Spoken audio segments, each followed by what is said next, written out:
সম্মানিত দর্শক মন্ডলী, আপনারা জানেন বর্তমান দেশের পরিস্থিতি, দ্রব্যমূল্যের যে ঊর্ধ্বগতি, এতে মানুষের সংসার চালানো হয়ে পড়েছে কঠিন। চলুন দেখে আসি কারা কিভাবে সংসার চালাচ্ছে। কি আর কব ভাই, দুঃখের কথা।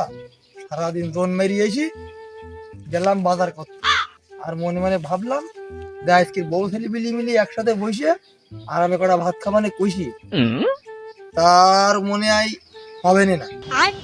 বাজারে গেলাম, যাই দোকানদারে কলাম ভাই আলু কত, তা দোকানদার কলে 20 টাকা পিস। কি করি উপায়, আমি কি করি উপায়, খালি বাড়ি পাই। তখন আপনি কি করলেন ভাই? কি আর করার, ভাবলাম যদি 1 কেজি আলু কিনি তাহলে আমার নামে দুদকের মামলা হতেই পারে, আর ওই ইনকাম ট্যাক্সের লোক পাঠাবেন আমার বাড়ি, তখন আইসি ওই ট্যাক্স ম্যাক্স চাবেন। তারপর আপনি কি করলেন? কি আর করার, দুটো আলু কিনলাম 46 টাকা দিয়ে। ভাই তা আপনার কাছে প্যাকেট, পাত্র, বাসা, আলু দেখতে পাচ্ছি না, তা কোথায়? হারাইলে, তুমি হারাইলে এই বয়সে। কি হারালাম ভাই আমি? চোখ দুটো হারাইলে। বাজারে গিয়ে দুটো হক ব্যাটারি কিনি, চোখে লাগাও, সব দেখতে পাবো।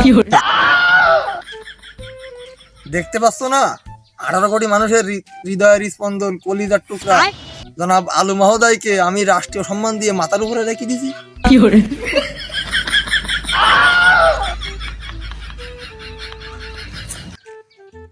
আলু মাথার উপরে কেন? কারণ কি? মনে করলাম জিনিসপাতির দাম হয়েছে সস্তা, বাজারে গিয়ে দেখি 15 টাকা আলুর কেজি এখন 4000 টাকা বস্তা, 120 টাকা আলুর কেজি। এইভাবে যদি জিনিসপাতির দাম বাড়ে তা আমাকে মনে হয় সাধারণ পাবলিক যাবে কনে, তো না খেয়েই মরবে। আমরা তো দুদিনে ছেলিবিলি, জুম্মায় 8 দিন বয়স। বাদায়ের কাছে শুনি দেখি নে, আগে এই সময় আলুর কেজি ছিল 10-12 টাকা কেজি। ঘন ঘন আলুর দম রান্না করতো মা চাষিরা, হিন্দি বেলায় খাতাম। আরে এখন আলুর দম তো আলুর দম, আলুর কোলে খেতে যেতে পারিনি, আলু কিনতে পারিনি। তখনও ছিল বাংলাদেশ, এখনো আছে বাংলাদেশ। তখনও যে সার পানি ব্যবহার করতো এখনো সেই সার পানি ব্যবহার করে। আর তখন দাম ছিল কম, এখন দাম এত বেশি কেন? নাই বুঝলাম, তা দুটো আলু কেন? এই দুটো আলু কি আপনার সংসার চলবে? তো মাছ মাংস লাগবে না নাকি? কি করতে কইতে যাও কও, আলু কিনলেও জ্বালা, না কিনলেও জ্বালা। এই আলু না দিলি নাই, বউরা কয় তরকারি আইসি কাটে না। 300 টাকা জোন দেখি 120 টাকা আলু কিনে খেয়েই পারা যায়। আলু কিনতে গেলি তাই কাঁথা খুলি দিই, তোমার মাছ মাংস কিনবো কি দিয়ে? আমার হৃদয়ে হে মারিলে প্রেমের ছুরি রে। এখন আপনার করণীয় কি? আপনি কি করতে চান? কি আর করার, বিয়ে একটা করেছি আর একটা করতে হবে। আর একটা করতে হবে নাকি? মানে বুঝলাম না। এই দুটো আলু বোর কাজ দেবো, আর কবো আলু শিখির পর টাঙাই তো, এই আলু দিয়ে তাকাবি আর ভাত খাবি, রান্না করবি। আর আরেকটা বিয়ে করবো না, ওই শহরের কাছ থেকে যৌতুক নেবো 5 বস্তা আলু নিয়ে আমি ওই আলুর ব্যবসা করবো।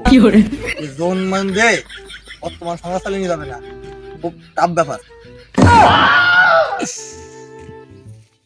15 বছর ভালোভাবে খাইছে, এখন না একটু কষ্ট করে মাইনে নিতেই হবে।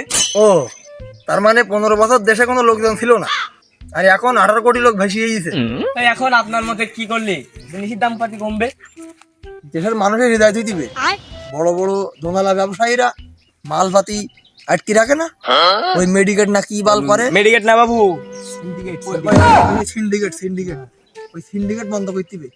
মিডিয়ার লোকজন তোমরা এগুলো দেখতে পাও না, ওই যে ওই একবার পেঁয়াজ, একবার তেল, একবার চিনি, একবার ঝাল, সবগুলির পয় কাটে দিতে হয় কি একজনের দিতে হয়, বাড়ি একজন বাড়ি চলে যায় কই বাল্টে বাল্টে ওই ইন্ডিয়ায়।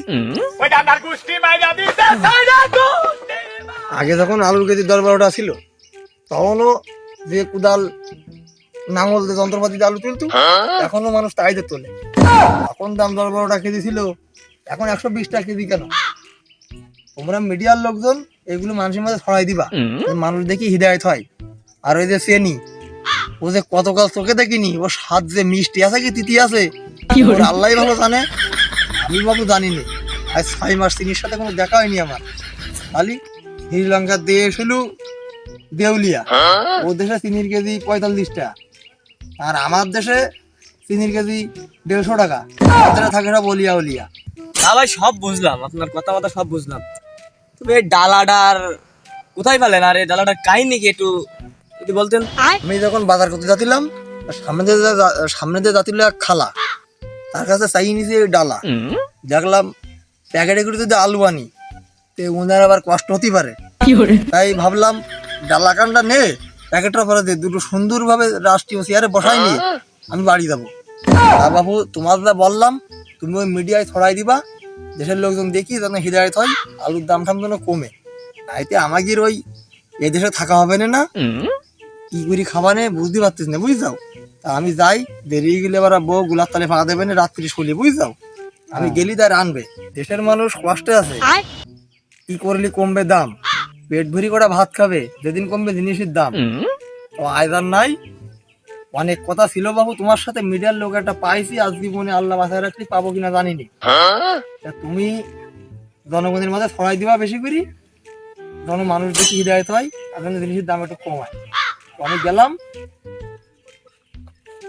সম্মানিত দর্শক মন্ডলী, আপনারা সবই দেখলেন এবং শুনলেন দেশের এই পরিস্থিতির কারণে দেশের মানুষ কিভাবে আছে। আসলে দেশের এই পরিস্থিতির কারণে দেশের মানুষ খুবই কষ্টে আছে, এবং আপনারা কে কিভাবে আছেন সবাই কমেন্টের মাধ্যমে জানাবেন, এবং আমাদের পরবর্তী ভিডিও দেখার জন্য আমাদের পেজটা সবাই একটু ফলো করবেন এবং ইউটিউব চ্যানেলটা সাবস্ক্রাইব করে দেবেন। ধন্যবাদ, সবাই ভালো থাকবেন।